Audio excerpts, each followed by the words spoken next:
বলা এই বান্দাটার জন্য আল্লাহ জান্নাতের ফুলের বাগান হয়ে গেল। ওরে আমার ভাইরা বাবারা, সাগরের মধ্যে যে চর হইয়া সাগরের মধ্যে চর হয়, এর অর্থ হইল হযরত ইউনূস আলাইহিস সালাম আল্লাহ রাব্বুল আলামিনকে কিঞ্চিত পরিমাণের জন্য বলে নাই, সাগরের মাঝখান থেকে আল্লাহকে ডাক দিয়া ইউনূস জমিনের মধ্যে ফিরে আসলো। একবার জোরে বলা যাবে না সুবহানাল্লাহ? আল্লাহ তাআলা বলি আমি আল্লাহ তোমাকে পরীক্ষা করব।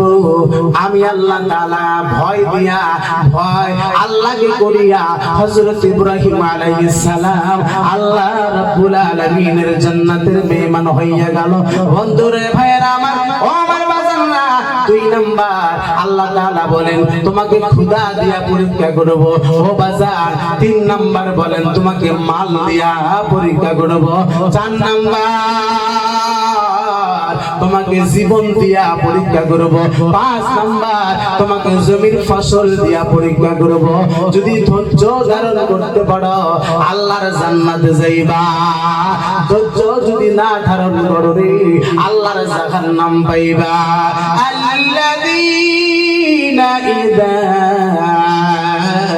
আসাবাতুহুম মুসিবা, আল্লাহ তাআলা বলেন যারা মুমিন যারা হয়ে গেছে এই বান্দার উপরে যখন মুসিবত আসে আল্লাহ রাব্বুল আলামিনের এই বান্দাটা বলে ক্বালু ইন্না লিল্লাহি ওয়া ইন্না ইলাইহি রাজিউন। মুমিন যারা হয়ে গেছে, আল্লাহর উপরে বিশ্বাস যারা করে, আসমান আল্লাহ বানাইছে, জমিন আল্লাহ তাআলা বানাইছে, আমাকে আল্লাহ তাআলা বানাইছে, আমাকে সম্মান দিয়েছে আমার আল্লাহ। আমাকে বেজ্জতি করতে পারলে আমার আল্লাহই করবে, আমার সম্মান দিতে পারলে একমাত্র আমার আল্লাহই আমাকে সম্মান দিবে। বাজান রে, এই বান্দাটা মুমিন আর মুমিন, এই মুমিনের উপরে যখন মুসিবত আসে এই মুমিনটা এক বাক্যে বলে রে আমার আল্লাহ তাআলা আমাদের জন্য, আল্লাহ তাআলা আমরা আল্লাহ তাআলার জন্য আল্লাহ রাব্বুল আলামিনের দরবারে আমাদের দ্বিতীয়বার ফিরে যাইতে হবে। আর আমরা ধৈর্য ধারণ করি, আল্লাহ রাব্বুল আলামিনের মেহমান এই মুমিন বান্দারা আল্লাহর উপরে ধৈর্য ধারণ করে। ভাইরা আমার বাবারা, ধৈর্য ধারণ করে যেমনি ইব্রাহিম আল্লাহর জান্নাতি হয়ে গেল, আল্লাহর বন্ধু খলিলুল্লাহ টাইটেল পাইল। বন্ধুরে, আমার নবীজি সাহাবী হযরত বিলাল পরীক্ষার মধ্যে পড়িয়া গেল, ধৈর্য ধারণ করিয়া রে আল্লাহর জান্নাত কামাই করিয়া লইল। বন্ধুরে, আল্লাহর বান্দা দুনিয়াতে অনেক আল্লাহর বান্দা আসিয়া পরীক্ষার মধ্যে পড়িয়া আল্লাহর দরবারে ধৈর্য ধারণ করিয়া আল্লাহর দরবারে জান্নাতি হইয়া গেছে। একবার জোরে বলা যাবে না সুবহানাল্লাহ? রব্বুল আলামিনের দরবারে ও বাজান লক্ষ্য করো রে বন্ধু, একবার লক্ষ্য করো, এই জমিনের মধ্যে আল্লাহর অনেক মেহমান আসলো, আল্লাহর অনেক বান্দা আসলো, আল্লাহ ওয়ালা বান্দা যারা জমিনের মধ্যে আসলো, বান্দাদের উপরে অনেক মুসিবত আসার পরেও তারা ধৈর্য ধারণ করিয়া লইল। বন্ধুরে, আল্লাহর একজন বান্দা হযরতে আইয়ুব আলাইহিস সালাতু ওয়াস সালাম এই জমিনের মধ্যে আসিয়া পরীক্ষার মধ্যে পড়ে গেল। আল্লাহ তাআলা রব্বুল আলামিন 18টা বছর হযরতে আইয়ুব আলাইহিস সালাতু ওয়াস সালামকে এত বড় একটা বেমার দিল, শরীরের মধ্যে পোকা ধরলো, তবু আল্লাহর নাম নেওয়া ভুলে নাই, আল্লাহর নাম কিন্তু ভুলে নাই রে বাবা। হযরতে আইয়ুব আলাইহিস সালাতু ওয়াস সালাম আল্লাহর দরবারে এত বড় পুরস্কার পাইল রে বন্ধু।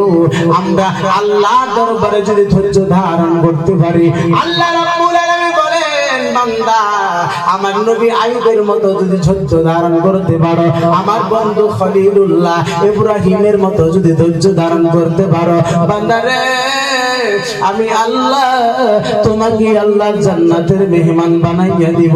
আমি আল্লাহ তোমার জন্য জান্নাতের একটা দরওয়াজা খুলিয়া দিব। একবার জোরে বলা যাবে সুবহানাল্লাহ। লা ইলাহা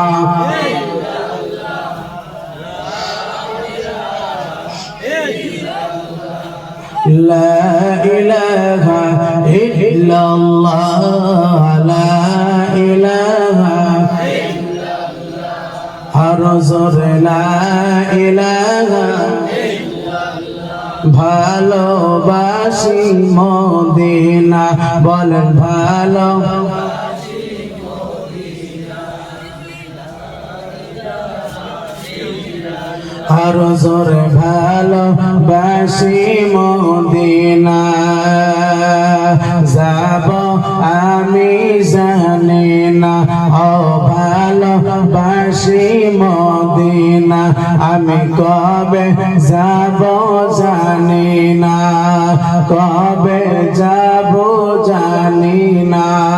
পাখির নাই রে ডানা তাকিলে, পাখির নাই রে ডানা তাকিলে, যাইতাম সোনার মদিনা। লা ইলাহা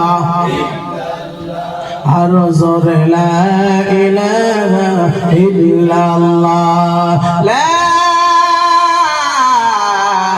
ইলাহা ইল্লাল্লাহ মুহাম্মাদুর রাসূলুল্লাহ সাল্লাল্লাহু আলাইহি ওয়াসাল্লাম।